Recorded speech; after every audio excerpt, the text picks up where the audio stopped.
नमस्कार दोस्तों, आप सभी का हमारे चैनल AVS इंस्पायर्ड पर स्वागत है।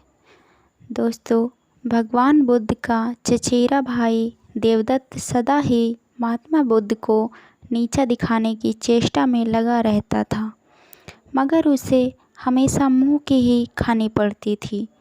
एक बार बुद्ध जब कपिलवस्तु पहुँचे तो अनेक कुलीन शाक्यवंशी राजकुमार उनके अनुयायी बने।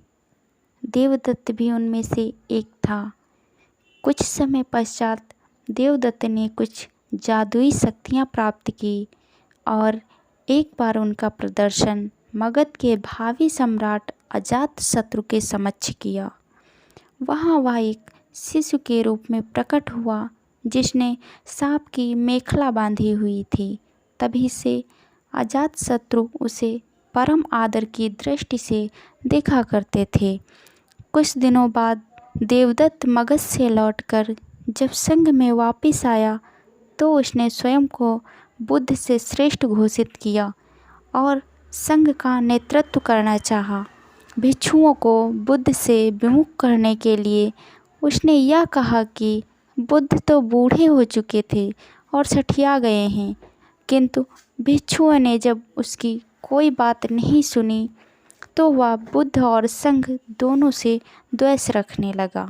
खिन्न होकर वह फिर वापस मगध पहुंचा और अजातशत्रु को महाराजा बिंबिसार का वध करने के लिए प्रेरित किया, क्योंकि बिंबिसार बुद्ध और बौद्धों को प्रचुर प्रश्रय प्रदान करते थे।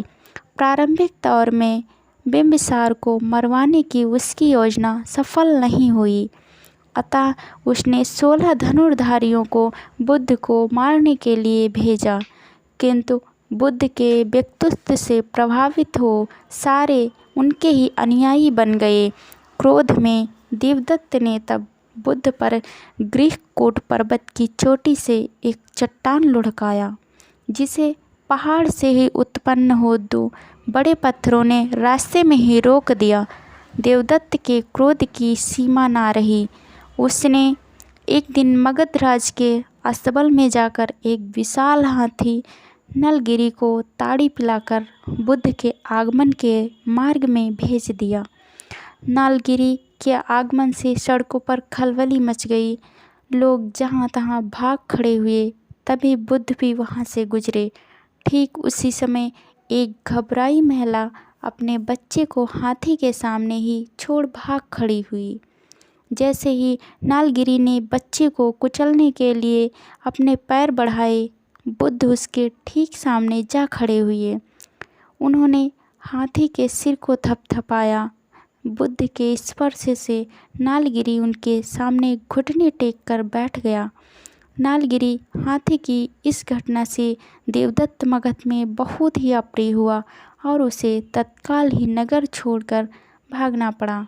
दोस्तों, हमें इस कहानी से यह सीख मिलती है कि किसी भी व्यक्ति से ईर्ष्या या द्वेष की भावना नहीं रखनी चाहिए, ना ही किसी को नीचा दिखाना चाहिए।